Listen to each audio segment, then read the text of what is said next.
Ladies and gentlemen, we're going to go ahead and get started. I want to thank everybody for coming out to our October 2020 Chamber Luncheon. We have got a pretty good crowd going in here today. I'm pretty excited about that.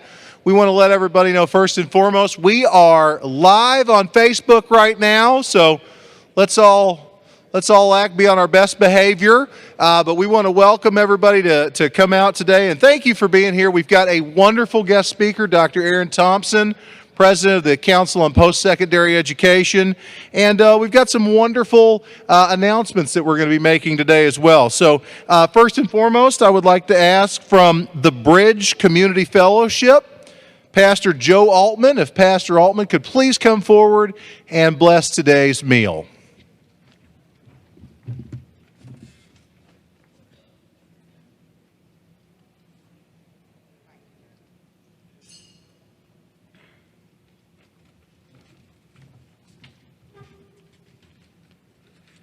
Okay, I just wondered if everyone's awake. If you said this morning, I was just wondering which way you opened up your morning, with "Good morning, Lord," or "Good Lord, it's morning." It's important for us to remember that we should say good morning to God every morning. I'd like to share with you that the Bridge Community Fellowship is just simply a loving and growing Christ-centered team of Christian brothers and sisters striving to pray for all of our neighbors, and of course that means you're included. We are located near Light One above Amish and Moore. That's our physical presence at 156 Browning Road here in Somerset. We have an in-house worship service at 9:30 a.m. Then we have a drive-in service at 10:30 a.m. for those who would prefer not to go inside yet. And we just ask people to come just as you are. That's how Jesus accepts us, as we walk up to Him and talk to Him. We come just as we are. We enter to worship, and then we depart to serve God in our places. Would you pray with me, please? Our kind and gracious Heavenly Father, thank you for giving us this opportunity to grow in your wisdom and your knowledge, for giving us the opportunity to share your passion about how we should continue to educate ourselves and those around us. We want to see the people in our county, in our state, our nation, and the world improve their lives in different ways. Continue to bless all those who are striving to be positive role models, teachers, and educators. Bless the food and all the people that have prepared it. Bless all the chamber members, their businesses, their families, and churches that they participate in. And bless all the officers of this chamber and our guest speaker, Dr. Aaron Thompson. Help each one of us as we strive to help you and our brothers and sisters in this community and state and nation. In the name of the Father, Son, and Holy Spirit, I pray. Amen. God bless you.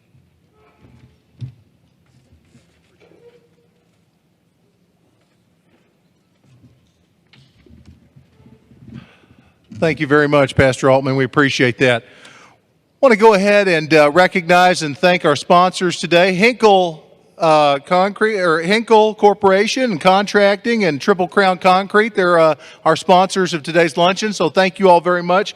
Also want to thank Silent Guard for providing our fever detection systems outside. We want to thank Dwight, Taylor Sears, and their whole business. I want to thank those guys at Silent Guard for providing that technology today. So big thank you to our sponsors and all the businesses here locally that assist us and make these luncheons happen. It doesn't happen without a lot of effort. It takes an army to make these occur.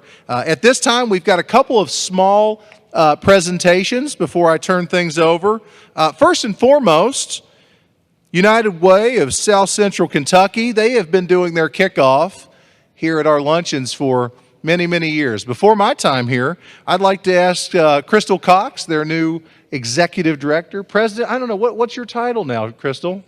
Executive Director, head honcho over at the United Way of South Central Kentucky. Crystal's going to come up and officially kick off their year.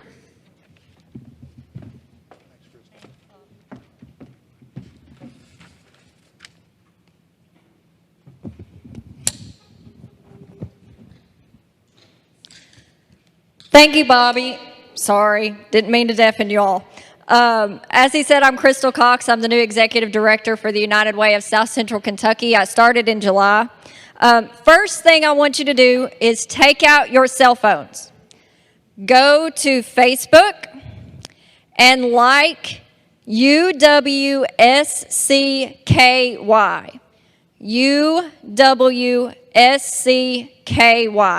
That'll help you stay up to date on everything that we're up to. So, who are we? Well, the United Way of South Central Kentucky provides support to 10 counties that you see on the screen here. We improve lives by mobilizing the caring power of communities around the world to advance the common good. So what is it exactly that we do? Simply put, we create lasting change. We support 27 agencies across the region who fight for the health, financial stability, and education of every person in every community. We want to go beyond temporary fixes to create lasting change in all of our communities. We bring people and organizations together around innovative solutions to impact lives. Last year, we distributed more than $74,000 to our 27 agencies. We support local, but united, we are part of a greater network for good. Last year, our United Way impacted more than 71,000 lives in our 10-county region.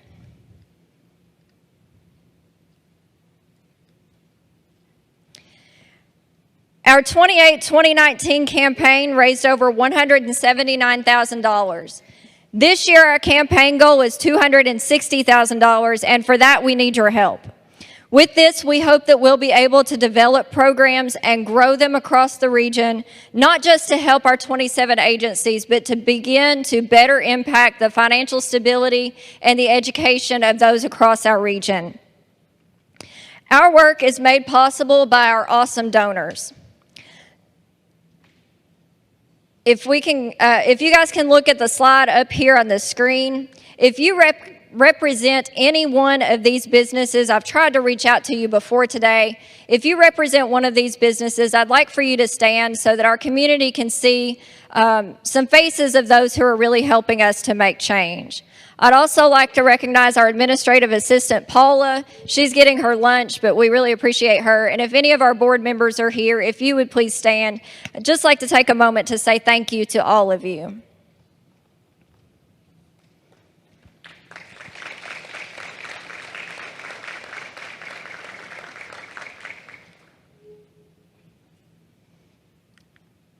So how can you give? How can you help us? As Bobby mentioned, today is our kickoff, which is very exciting for us.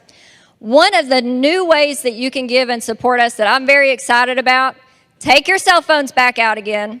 Text 2020 to 26989. It's on the screen so you can see it. This gives you the opportunity to give a one-time gift. We encourage you to maybe consider giving a $27 donation today for our 27 agencies. Or you can enroll in monthly giving, or you can enroll your debit or credit card in roundup giving, where you can set a dollar amount that you're willing to give up to every month. So I encourage you to take a moment, text 2020 to 26989, share that with your friends, follow us on Facebook. We will have an online auction starting this week that you don't want to miss out on. And now we have a live auction. So I'm going to turn it over to Matt with Ford Brothers Auctioneers. We have an overnight stay at a Kentucky State Park of your choice and a lot of other great items. It's all in our basket that's over on the table, so get ready to bid. All right. You all this money goes to a good cause. Remember, I'll run through this real quick, what all you have. Gift certificate for overnight stay to Kentucky State Lodge. $100 Walmart gift card donated by Walmart. $100 Visa card donated by United Cumberland Bank. $50 Visa card donated by Cumberland Security Bank. $50 from MasterCard donated by Cumberland Valley Bank. $50 MasterCard donated by Monticello Bank. A cooler, a tumbler, and a camp chair, and all that stuff's over there, and it's all going to a good cause, so y'all jump in here and bid on it. All right, what am I going to give here? Who give here to give here? $700 here to give. Who give $500?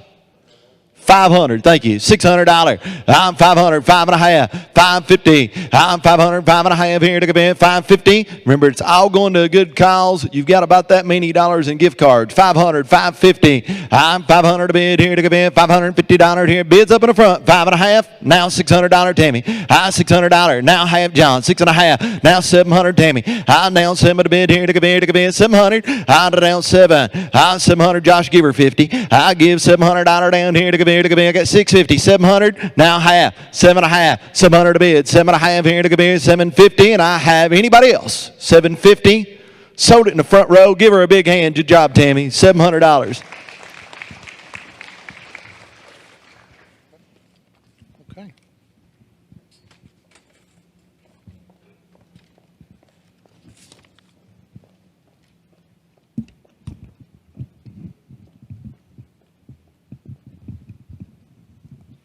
Okay.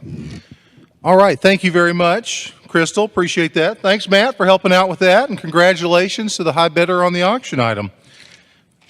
Next, we have one more very special presentation from the Kentucky Federation of Business and Women Professionals. Who's coming up for that presentation? Is it Miss Jenny? Jenny Stanley, first person I think to meet me when I was born. So Jenny Stanley has been a good friend of the family for long. Had big feet. It's a true story. Jenny, please say that. No more stories, but thank you. I know you can. Better get it down. It's good to be here this afternoon. I am here representing the Business and Professional Women's Club as their president. Deborah Ruckle has put some brochures on the table that will tell you a little bit about our organization. But I want to tell you that we are celebrating a centennial birthday this year. In 1920, the same year that women finally got the right to vote, our club was organized. Our local club has been here for 90 years. That's even older than me. So we are an organization of women helping women. And one of the things we do each year is present an award to an outstanding businesswoman of the year. And I have the pleasure this year of doing that. We have a true entrepreneur. Our recipient was born and raised in Moorhead, Kentucky, living there until moving to Lexington to attend the University of Kentucky, where she earned a degree in dental hygiene. After marrying her husband, Johnny, together they moved to Somerset in 1978 to build their restaurant, Waitsboro Inn, which they owned and managed until 1991.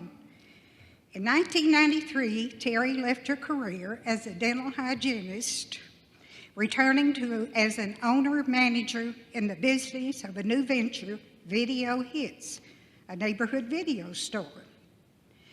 As at-home entertainment technology began evolving quickly in the late 90s, Terry expanded the offerings of Video Hits, adding a full-service Edie ice cream bar. Many customers said, boy, a cup of coffee would sure be good with this ice cream. And that was just another venture for Terry. She opened the coffee corner. In September of 2001, Terry sold Video Hits, moving to the now original location of Baxter's Coffee. And several people want to know where the name Baxter came from, but it was named for her dog, the family dog. With the specialty coffee industry on the rise, soon the ice cream bar was removed to allow expansions of the coffee menu, as well as adding baked goods, transforming into the Baxter's Coffee we know today. Baxter's Coffee slowly grew, and in 2004 had the opportunity to open a second location on the south end of town. During Lake Cumberland's regional hospital expansion in 2006, Baxter's Coffee opened the third location in a kiosk in the remodeled lobby of the local Lake Cumberland Hospital. Baxter's then began roasting their own coffee, which slowly expanded into both wholesale and online offerings, hoping to offer a drive-through option to the north side of town, as well as move the coffee roasting and processing facility. Ground broke on the fourth location, known as Baxter's Drive-Through and Roasting, which opened in the spring of 2016, just down the street from the original location. Terry still actively manages Baxter's Coffee, where her passion remains for offering quality products and excellent customer service. Terry and Johnny are the parents of 3 children and the love of her life, 5 grandchildren. Won't you help me in welcoming Terry for her award?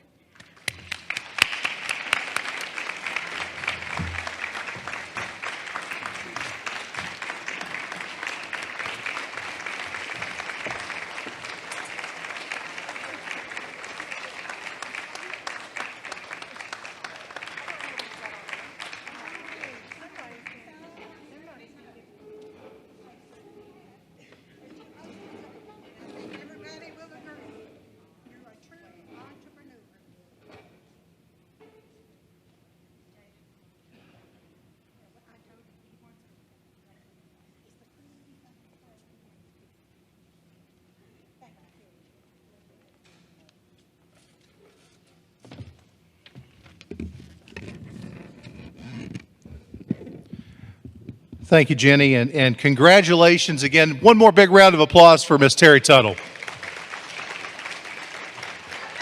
A truly deserving recipient of that award. So a couple of announcements before I turn the luncheon over.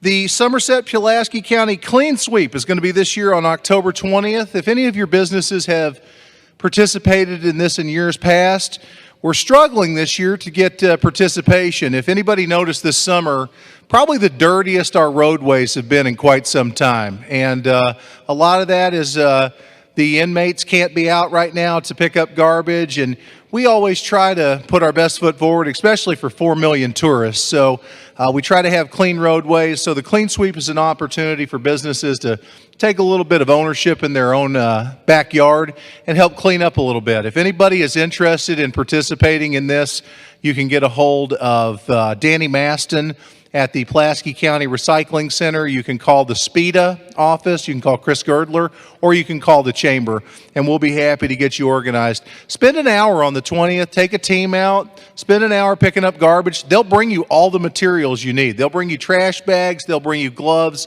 they'll bring you everything you need. And, you know, if you put a few hundred people together, you can make a pretty big impact. So I would encourage everybody to consider coming out on October 20th for the Clean Sweep in some capacity with your businesses. I know that they have had a pretty slow start to getting volunteers this year, and I know they could use your help. On October 22nd, will be our next installment of our Chamber Spotlight series. This is a virtual series that we're doing. We've been to Skyhope Women's Recovery Center. Our last one was at Haney's Appledale Farm, 150-year anniversary for them this year. On the 22nd, we're going to be going up to Paul's Discount.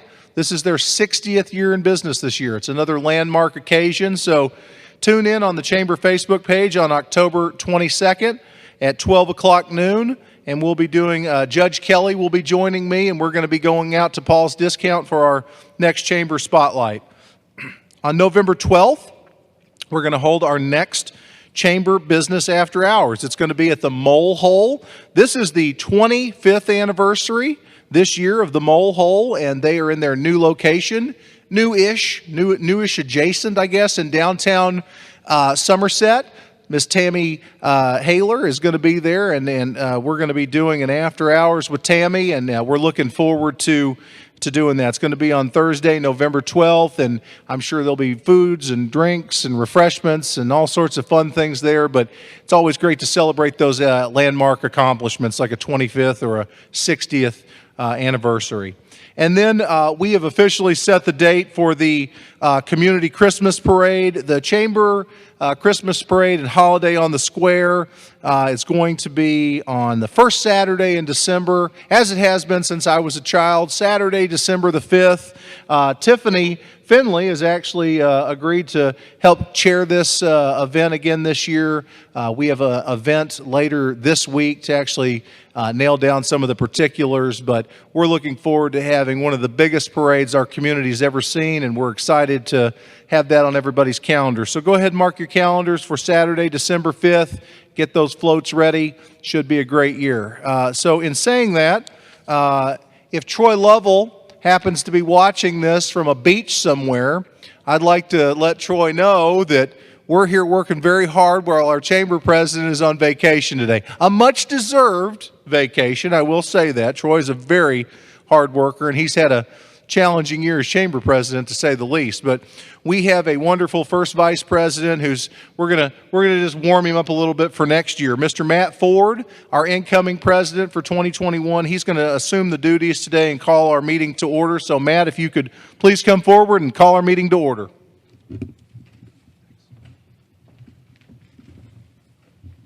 All right, the first thing to do is to call the meeting to order, and thank you all for coming. Congratulations, Terry. What a great award to a great person. So thank you. I want to welcome everyone, our guests. We have several guests here, our elected officials, as well as all of our membership. In addition, if you'll look on our tables, we have recognized your world-class sponsors, the Chairman's Circle sponsors, and our Ambassador Circle sponsors. Without these people's money and influence, we couldn't be performing and doing the things we're doing. So we appreciate each and every one of them, as well as all of our membership. At this time, I also want to, where's Lonnie Lawson? I saw Lonnie a few minutes ago. He's over the Center here for Rural Development, and they're great about letting us use this facility. What a great facility that our community has, and we appreciate him for allowing us to use that. Also, if you enjoyed dinner, if you would please give Karen's Catering a big hand. A really good lunch here today. At this time, I'm going to turn the meeting over to Tiffany Finley, and she is going to announce those new members to the Chamber of Commerce for this month.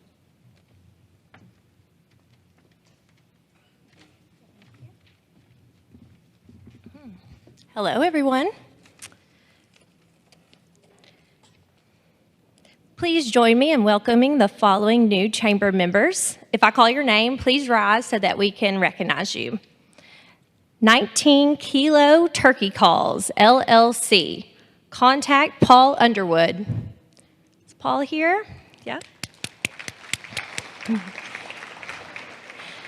19 Kilo Turkey Calls, a small business that still believes in the value of building something with your hands and taking pride in the finished product. Locally owned and operated, 19 Kilo Turkey Calls is dedicated to building the best turkey calls on the market. 19 Kilo Turkey Calls is owned by a retired law enforcement officer, Paul Underwood. Paul is committed to giving back to those who continue to serve by donating 10% of each call sold to military missions. For more info, please visit their Facebook page or website, www.19kturkey.com. Welcome, Paul.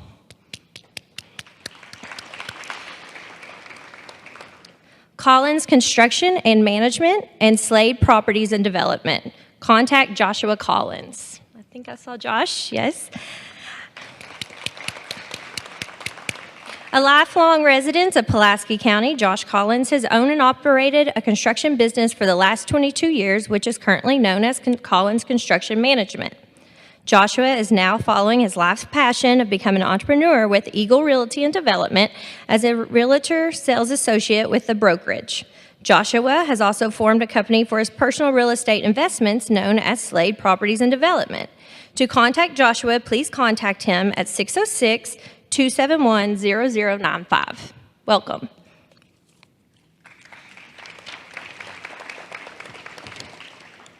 Okay, Connected Technologies, LLC, contact Derek Denny. Located in Somerset, Connected Technologies provides expert computer, network, and server support to small businesses and residents throughout the Lake Cumberland area. Connected Technology is committed to providing the most responsive computer support possible. Owner Derek Denny is passionate about providing friendly, responsive, and expert advice and support to his clients. Connected Technology specializes in addressing small problems before they become large problems, and they are able to quickly resolve any issue that your business may have. For a free service quote, please call Derek at 606-219-3921. Welcome, Derek. Okay, Fishtails at Wolf Creek Marina. Contact Laura Hebrock. Is she here? Yes, there she is over here. Located at Wolf Creek Marina, Fishtails is unlike any other restaurant on the lake. The decor, beautiful sunsets, delicious Key West style menu all make dining at Fishtails a unique experience. Dine outside and enjoy their new Tiki Hut outdoor dining that provides a one-of-a-kind venue on Lake Cumberland. Relax under the Tiki Pavilion and watch the lake activity in the afternoon for lunch and the beautiful sunsets in the evening. There's no other place on Lake Cumberland quite like Fishtails. You may also dine in air-conditioned comfort or carry out. For hours or carry-out orders, call Fishtails at 270-866-3437. Thank you.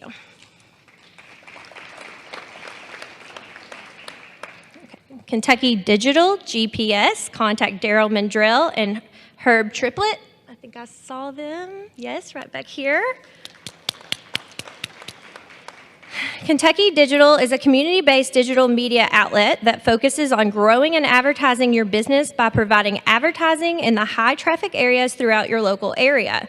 Currently located at over 10 different local businesses, including Tap on Main, Reno's Roadhouse, and Don Franklin Kia, Kentucky's digital advertising screens provide up to 14,400 ad viewing opportunities a month to promote your business and grow your brand name in the community. London and Somerset are respectively the 9th and 10th location in Kentucky with KYGPS, and multimedia buys are possible at special rates. For more information and for advertising rates, call Herb Triplett at 859-585-7446.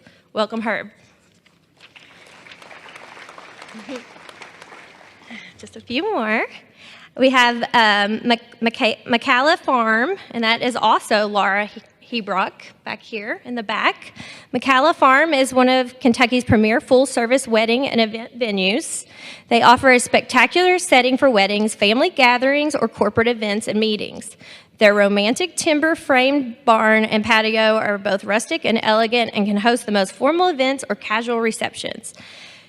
Their facility includes more than 6,000 square feet for the entertaining. The custom-crafted 4,000 square foot barn is equipped with all the amenities for a perfect event: a custom bar, dance floor, catering area, and optional settings for both indoor and outdoor.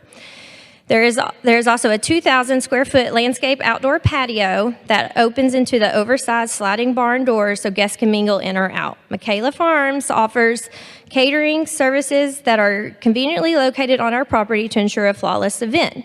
To get detailed menus with an itemized proposal, call 606-303-5674 or check out their website, www.mccallafarms.com.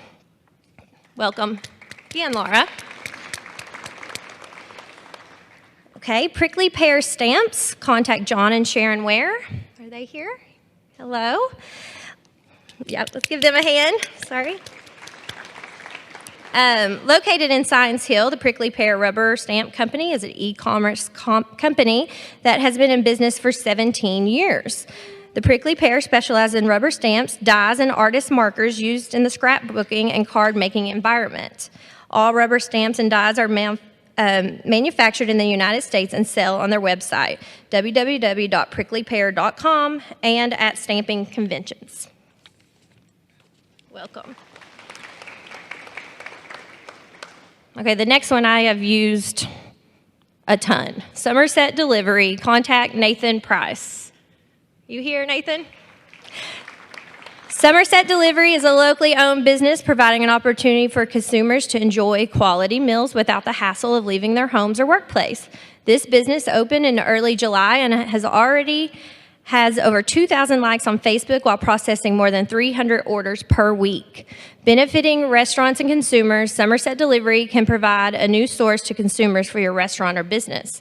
To place an order, please call 606-727-5171 or visit their website at www.somersetdelivery.com to view the entire list of restaurants you can order from. And don't forget, Chamber members get 10% off by using the code Pulaski Chamber. Welcome, Nathan. And the last one, I'm not sure if he's here, Eden's Grimble Internal Medicine. Are they here? Oh, back there in the back. Great. Contact Dr. Edward Allen Grimble Edens Grimble Internal Medicine are local emergency and internal medicine specialists in the Lake Cumberland Regional Hospital Emergency Department. They care for patients of all ages for problems including simple infections or trauma and everything in between, including critical patients of all matter. Open 24 hours a day, the emergency department serves a multiple county area. Please welcome them to our chamber. Thank you so much.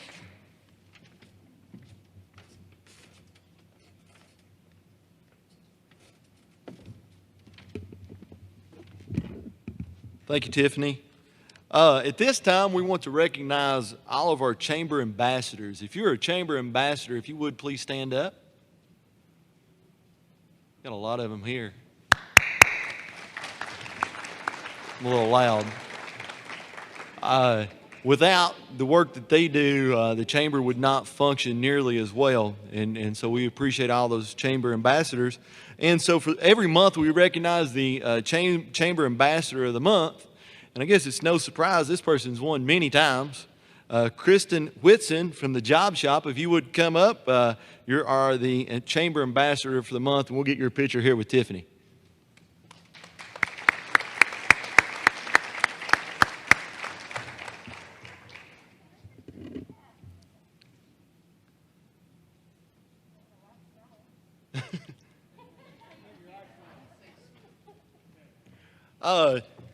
The corporate sponsor for today is Hinkle Contracting, and many of y'all have know about Hinkle. They've been in our community for years and years, and it's also Triple Crown Concrete. You may not be as familiar with that name as you are Hinkle, but we're going to have Stephen Lee come and present on their behalf.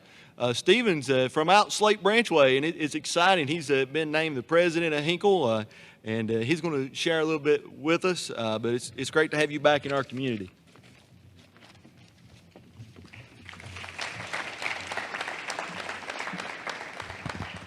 Well, thank you very much. It's good to be here today, and you know, it's kind of humbling to be back home. So for those of you that don't know me, I'm from Somerset originally. Went to Ferguson Elementary School, Pulaski High School. I know that divides the crowd, so sorry about that, but proud of it. You know, I was trying to figure out, Bobby asked me to tell a few things about myself, which was the part of the speech I really didn't want to do. But with the announcement of Terry today, it was kind of clear one of the elements. She was my first boss.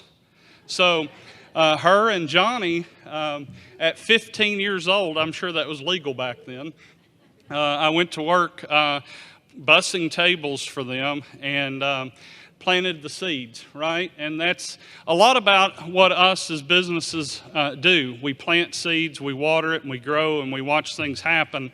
And you know, today with Dr. Thompson, the other element that really resonated with me was the impact that the education system here in Pulaski County had on me. Going through the high school, I attended the vocational school during my junior and senior year, finished a 2-year program there under the tutelage of Dale Pearson. Many of you know Dale. He was inspirational in telling me that I could become something. Going on to the community college before moving up to UK.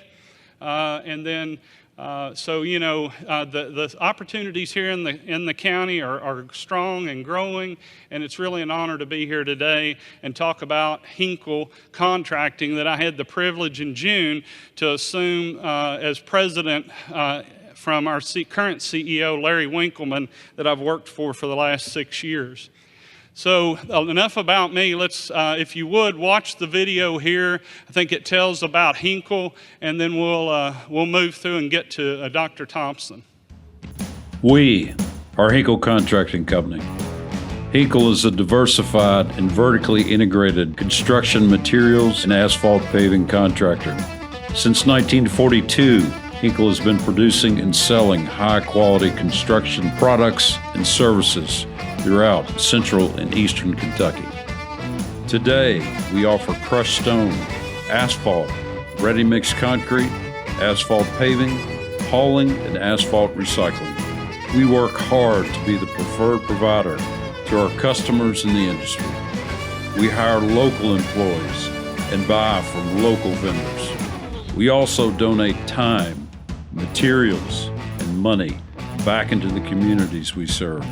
Since our inception, we have produced and placed several million tons of stone and asphalt, delivered hundreds of thousands of cubic yards of concrete, and have worked millions of man-hours to build projects in our communities. For over 75 years, we have been providing the products and services to help build some of the largest projects in central and eastern Kentucky.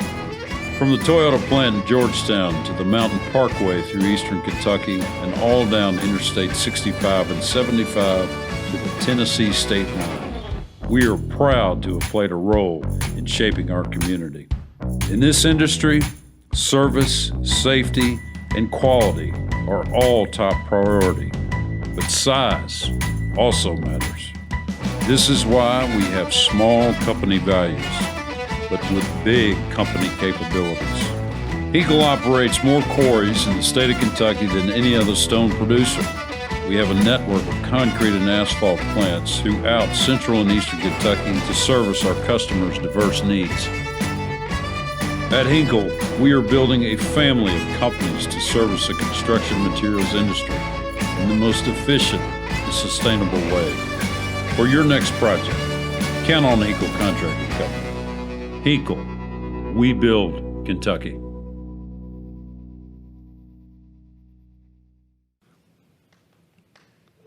So you can see from that, we have a lot to offer. Let her get my PowerPoint up and introduce the folks that are here with us today. We have present with us our current CEO, Larry Winkleman.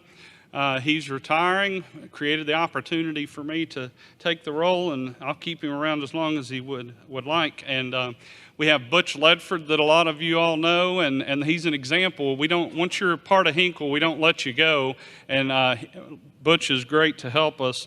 Also from Somerset-Pulaski County natives here, we have Tracy Bubnick, he's our Director of Safety, and David Stevens, who's our Sales Manager for our aggregate division. And then also with us in the paving area, we have Kevin Houston. Many of you all know Kevin. I guess if we can get over to the right slide there. The clicker doesn't work too well, but... There we go. We have Mike Martin, who's our Vice President of Aggregates, Tom Hinkst, who's our Director of Sales and Aggregates, Willie Adkins, that many of you know is participating in a chamber program here, is our Sales Director for this area, and then Rick Wills, who's our General Manager for Triple Crown. So glad to have those team members here with you. Reach out to them anytime you can. Basically, the purpose of this chart is just to let you see kind of our footprint. We're sitting here in Somerset, Kentucky, and Somerset, Kentucky is a big and important area for Hinkle, in addition to being my hometown. About a third of our employees exist in the Pulaski County area and in this area alone. So you can tell that Hinkle's got a substantial presence.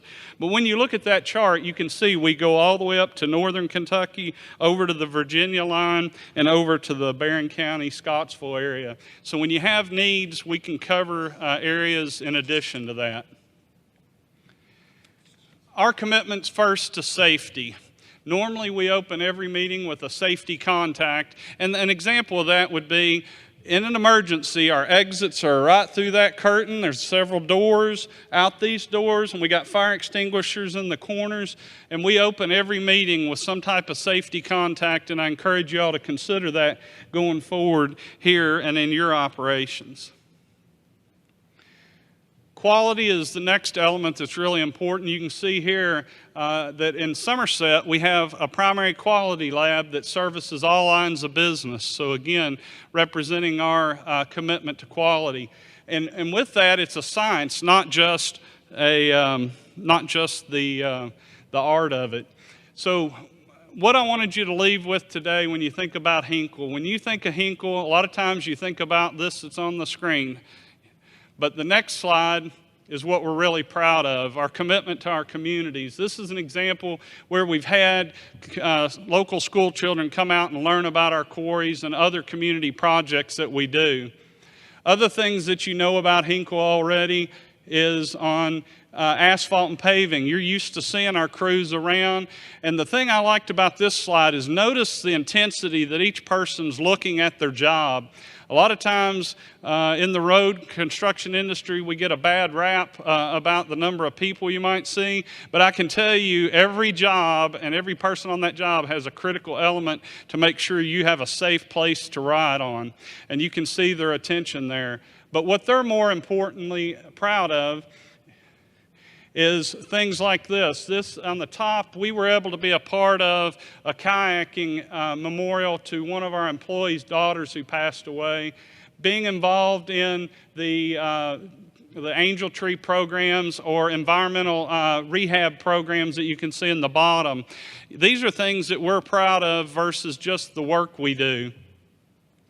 When you look at Triple Crown, you might think of us as these. You can see our big trucks on the road, and you can see in the bottom right some hard work that our teams were doing at Toyotetsu.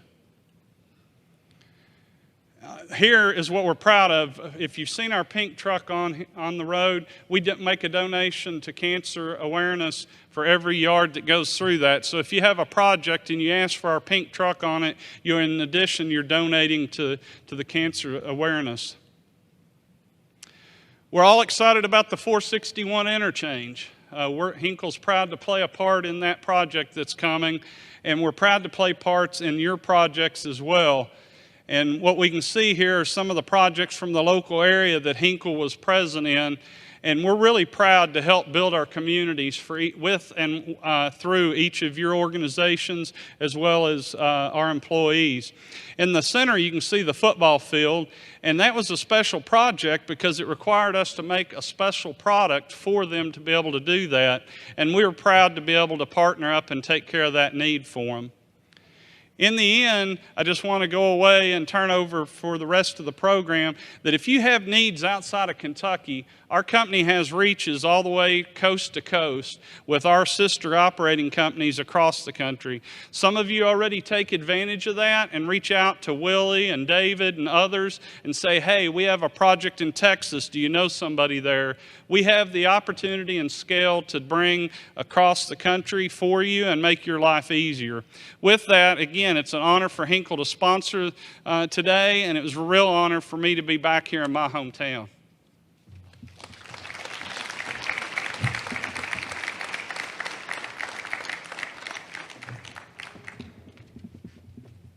Thank you, Steve. Thank you, Hinkle, for your commitment to Pulaski County and the state of Kentucky.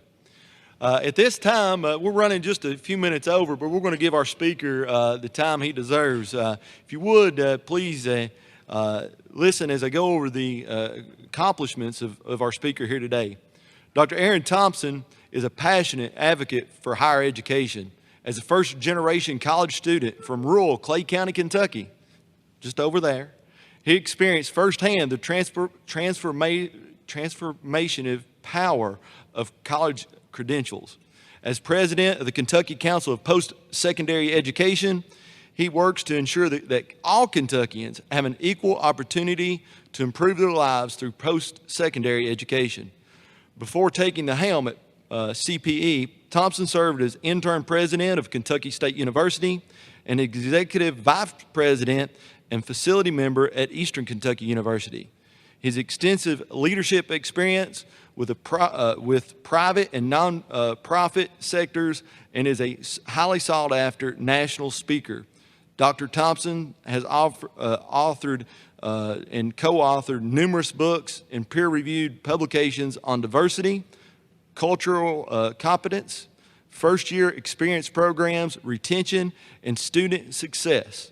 Among other topics, in 2019, he was inducted into the Kentucky Civil Rights Hall of Fame. Thompson received his doctoral degree in psychology from the University of Kentucky with an emphasis on organizational leadership. He earned a master's degree in industrial psychology from University of Kentucky and a bachelor degree in political science from Eastern Kentucky University. If you all would, give a warm Pulaski County, Somerset, Kentucky Chamber of Commerce welcome to our speaker here today.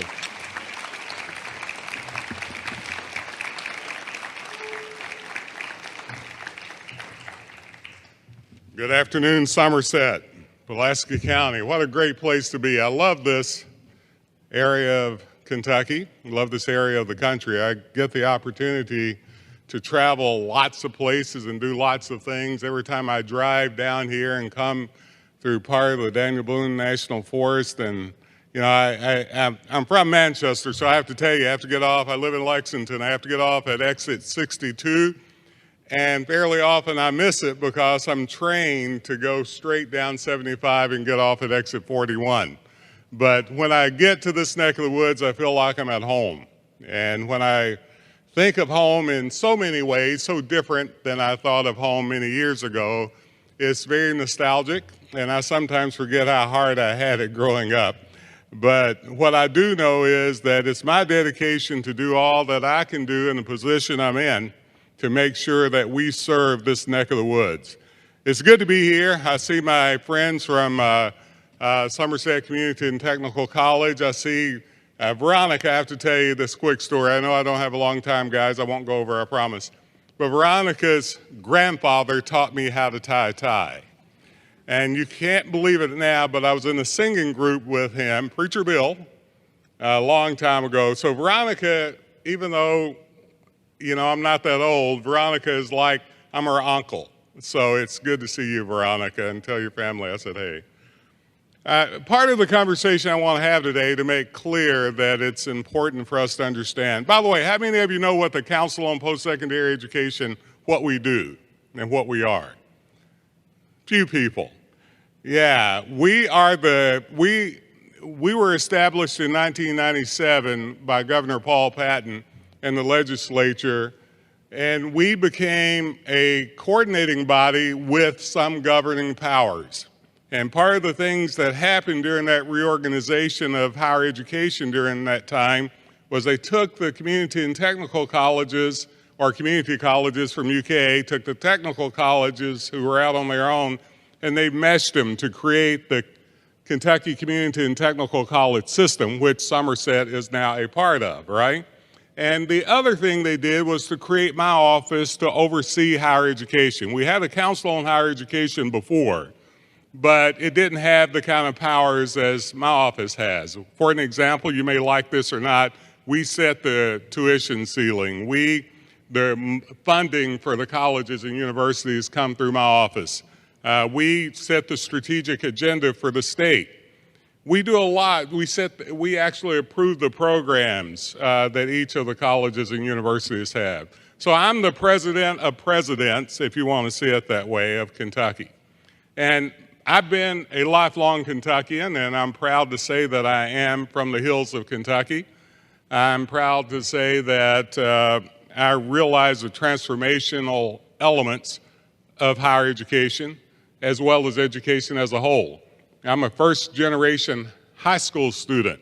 My father was an illiterate coal miner who worked as a sharecropper. I was born in a log cabin with a dirt floor, no joke, in the hills of Kentucky on a sharecropper's farm. We had no idea what it meant, truly, to have what I consider money. My father got paid in the script in the coal mines, and if we had any money, that meant that my mother had to do some extra jobs to get it. My mother had an 8th grade education, so she was the educator of the family.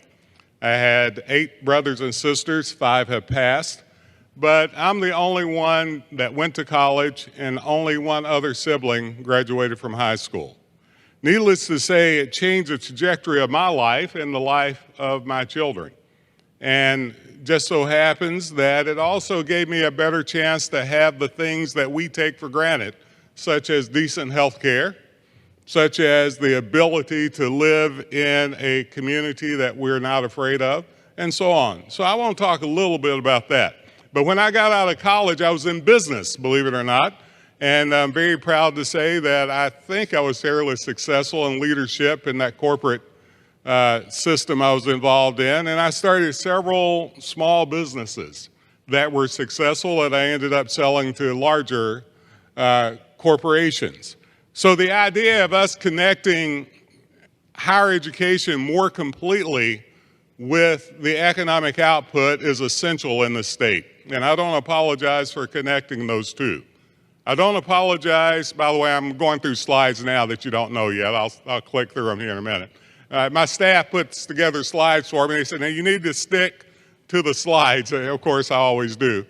But the idea that if we're ever going to get to a place higher than fifth from the bottom in poverty, we're going to have to do a better job of connecting what we do in education with the outputs.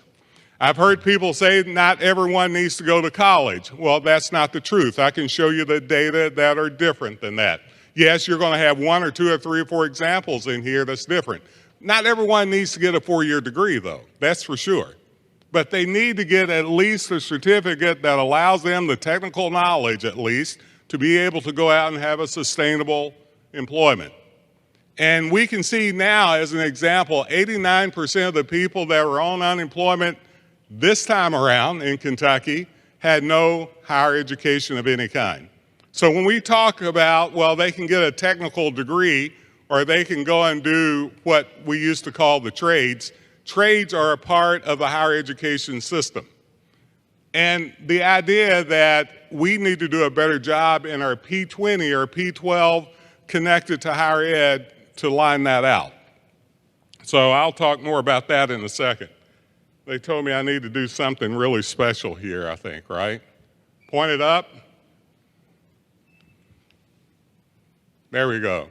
COVID-19 has given us an opportunity to think about innovation in a really interesting way, I feel. We know that in Kentucky, we have about 40% of our students in P12 and higher ed that don't have adequate digital processes. They may have service, but it's not powerful enough to do the things they need to do. Or they may not have service. And the people that this goes to disserve are the lower economic populations of this state. So we recognize we had a digital divide before COVID. We really know that we have one now. So we have to refocus the way we're thinking about higher education and what we're doing, as well as P12 education. We've built a model of higher education that's face-to-face. We built a model that incorporated good, what I call engagement, through a face-to-face system.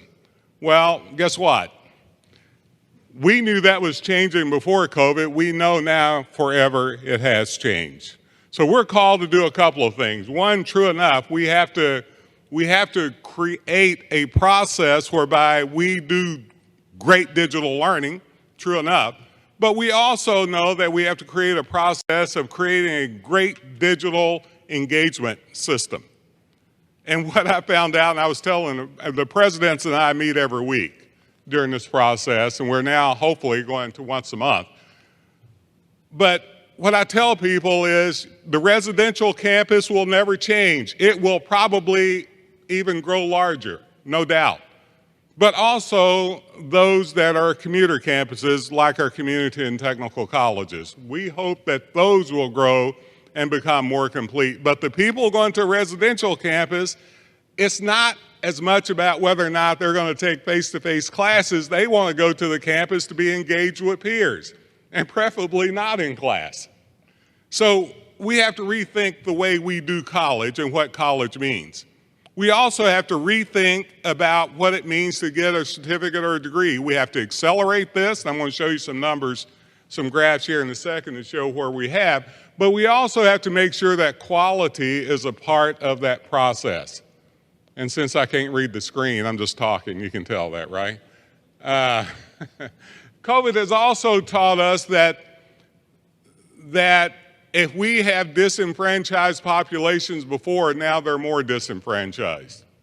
COVID has taught me that women, especially in the K-12, women with children that had to go home because they didn't have adequate child care will get farther behind in the industry if we're not focused on that.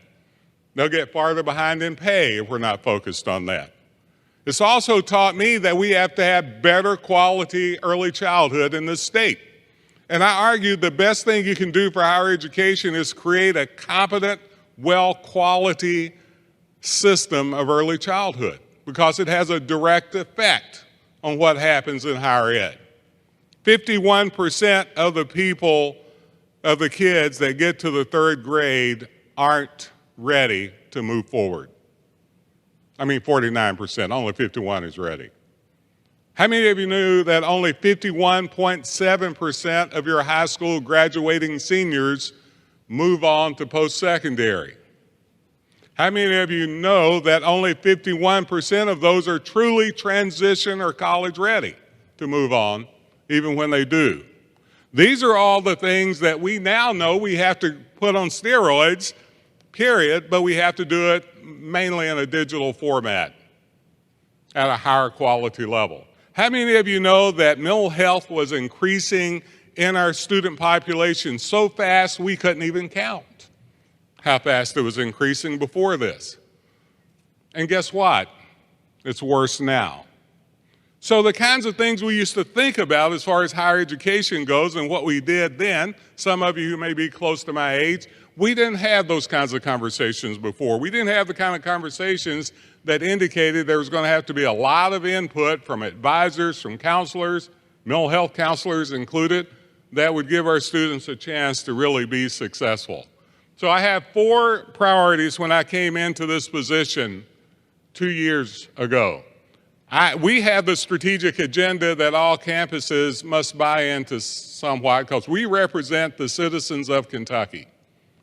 And what I thought, that agenda is so big, so complete, and so pretty that no one's ever going to read it. So I broke it down into 4 categories. One is we still have people in this state and in this country that believe higher education isn't valuable, even though I can show you data all day long. 90-something% of the people that are on SNAP have no higher education. 90% of those in jails and prisons, no higher education. Those with inadequate health care and on Medicaid, in many cases, no higher education. I can show you the direct correlation between higher education and quality of life. I can also show you that if we don't do a better job in getting more people with a higher education certificate or degree, then their salaries will not grow, nor will we have sustainable wealth. Nor will employers have what they need in order to do their jobs. So we talk a lot about quality. We talk about affordability, whether it's the perception that you can't afford to go to college or whether you can afford to go to college. This is important. I'm proud to say in my 2 years in this position, we had the lowest tuition increase in almost 30 years. 0.7%, less than 1% this past year, lower than the inflation. I'm proud to say that because it's hard when you've had 11 out of 12 years of budget cuts, period. So this is not an insurmountable act. We are giving more money to our students from our campuses in institutional aid than they're getting almost from any place else. We went from the state supporting us at 70% in 1999 to less than 30% now. We've got to think about how we strategically operationalize our budget to do the things that we need to do to be successful. Affordability is an issue. Success. We cannot leave anybody behind. Based on geography, race, gender, any kind of categorical statement, demographic you want to mention, if we leave people behind in Kentucky, it will come back to bite us in our butts. That's probably going to be tweeted, I guess, right? You know? But bottom line, I tend to say what I want to anyway, it gets me in trouble, but I still do it. We cannot have a strong economic or workforce development system in this state until we get to about 60% educational attainment rate in this state, and that's our goal. That's our North Star, is that we want to get there by 2030. And we want these to be quality credentials when we get there. And it has to be a P20 pipeline. We have to get better teachers. We have to train more teachers. We have to get more teachers of color as we think about this. We've got to create multiple forms of actually doing our job in order to make it happen. We can't get there unless we get more of these adult learners back into college of some sort. That's why we want to work with employers, because We have 1.2 million adult people out there without a college or credential, college degree or credential. But many of those are older and not going to go back anyway. So we have about 650,000 that we have to get back engaged. And so this has to become a focus that we have also. So I want to give you an example of what we've done the last couple of years, because I want to brag a little bit. It gives me an opportunity. I can't read this really well, so I hope you can. We needed about 1.7 percentage points increase per year to get there by 2030. We are racking up about 3.4 to 4 percentage points ahead of the game. And I really want to thank our KCTCS counterparts who have done just an excellent job of getting credentials in those most needed areas out there with a way that matters. So thank you, President Castle and your group. The other thing, I'm sad to say, we've had declining high school population groups as a whole in Kentucky. And so we're having less enrollment based on that, and we have not the college going rate that we need to. As a matter of fact, over the last 2 years, we've fallen 2 percentage points in college going. We can't go in that direction. But look at this, what we've done with our URM population. That's the area we are up the most. So we've gone out and tried to capture those that need to be captured, period. We've got to do a better job of going into our neck of the woods in Central Appalachia to get more of low-income students to go to college and stay in college. We need to do it all over the state, but especially there. If you look at the credentials awarded, we are one of the few states in the nation that's closing gaps, people. We are closing gaps between our white populations and our URM, but we're raising them both. We're not actually decreasing one to close the gap of the other. Look at that, we're raising it. We are doing overall 17.5% credentials in the last 5 years increase, which is phenomenal in a time where we have less enrollment and less money. But we double that with our underrepresented minority populations, one of the very few states, and we are by far the largest state that's been closing those gaps. Look at the graduation rates, doing the same thing. So forever, we've been told we were not efficient, so money was taken away. We were told that we were not effective, so even when money was taken away, we produced. I want to tell you what we're not doing well here in a second, I promise you. 3-year graduation rates, again, with our community colleges, same way. This is an area, number 4 is one of our top 4 priorities. We've got to do a better job of getting employers engaged with us in this process on the front end, not wait to the back end where we produce a student and then hopefully you hire that student. So a goal of mine, I feel very good that we are doing a lot on this, is working to make sure that employers are engaged with us to do those technical educational items that are needed, but also those employability items. Helping on the front end to design, make sure it's a part of the program, whether or not our students can actually orally and written communicate in the language you need, whether or not they can problem solve for you, whether or not they have what it takes to show up for work on time. So number 4 priority is for us to do that, and we have to do a better job. And we're focused on that. I've redesigned my whole shop to focus on the P20 pipeline as well as the college to workforce pipeline. So looking ahead, and I'm gonna try to save enough time for questions here, hopefully, even though I'm out of time, I see that. Looking ahead, we've had to look at innovation now. We really have to look at it in the future. We have to think about how we increase these numbers, but we've got to get more people engaged in higher education, and we've got to get you all to speak with us as one voice. I'm on the Business Education Roundtable where the Chamber is working with us in doing this as a conglomerate, and I'm also here to ask you that you are an essential element of this process. Follow me on Twitter at the very minimum and listen to what we put out there, but it's more than that. It's about you all speaking that higher education is important to what you're doing. And there's all the things you can follow. That may be the quickest presentation I think I've ever done. But I want to make sure that I save time for at least one question from everyone, anyone.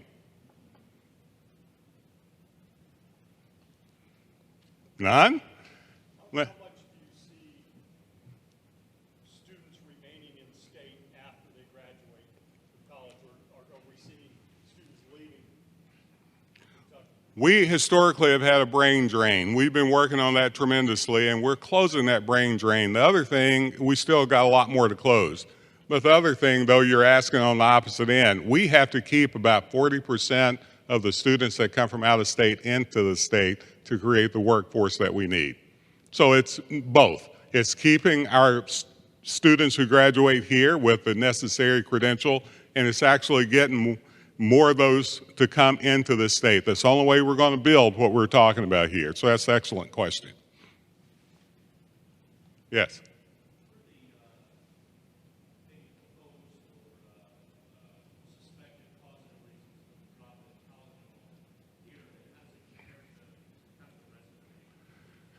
We are close to average if you look at states like ours.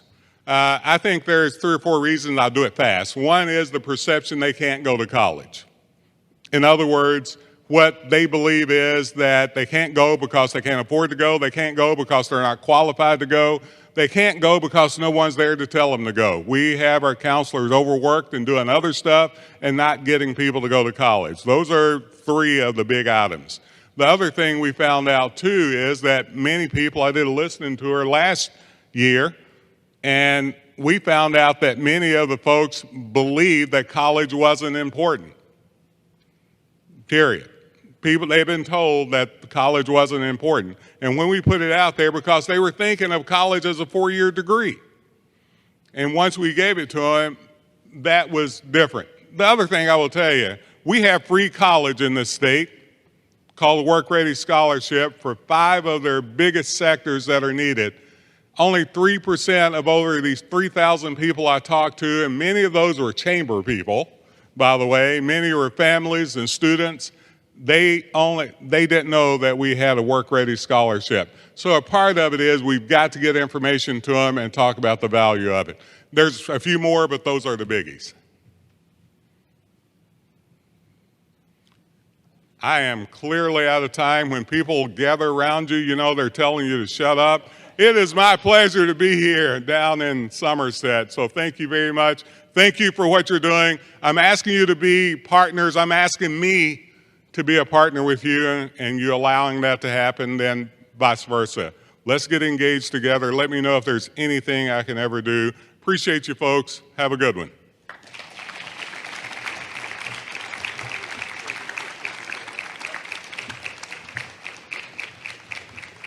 I guess we should have a thing on this. On behalf of the chamber, we have a friend of the chamber certificate. Let's give Dr. Thomas a big hand for his service and leadership here in our state.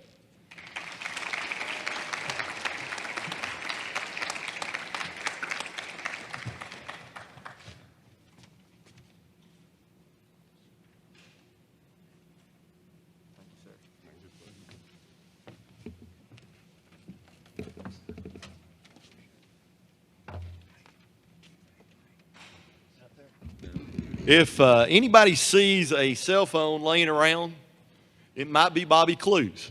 So if you could just take that, oh, we've got it right back here. All right, great. Bobby's been a little nervous about that. We do have several gifts we're going to give away. The first one is a 20% off from M&W Printing. And I'll just announce the last 4 numbers here if you get your blue tickets out. First, blue ticket, last 4 numbers, 6505. If you'll raise your hand, Tiffany will run that out to you. Last 4 numbers, 6505, right down the middle, one of our new members. The next up is $20 off R&B Dry Cleaning, 65 6519. 6519. Right over here. They're right here at the Business Professional Women's table. The next up is a free 16 by 20 canvas print from the UPS store. 6495. 6495. Anybody got that one? 6495. All right, moving on. This is a white ticket. 7821. 7821 on a white ticket. Anybody? Bobby, I'm going to need some more tickets.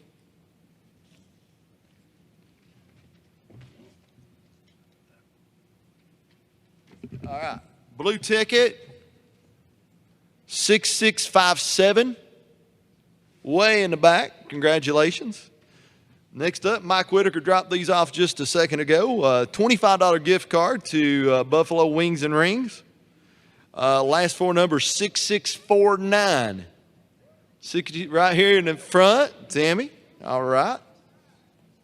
And the last gift certificate, 6647. 6647. Yeah, right here in the middle. Congratulations. Ladies and gentlemen, next month's meeting is, once again, the first Tuesday of the month. That'll be November the 3rd. Go ahead and mark that on your calendars for noon. The speaker next month is the Kentucky Commissioner of Agriculture, Dr. Ryan Quarles. So we hope you can come and attend that. At this time, we're going to do the Pledge of Allegiance, and I think the person I was going to ask has already snuck out of here. I'll tell you what I'm going to do, and she may fuss at me for doing this, but somebody that doesn't get a lot of credit but does a whole lot of work is Rakai. And if y'all would, I want to let her lead us in the Pledge of Allegiance, please.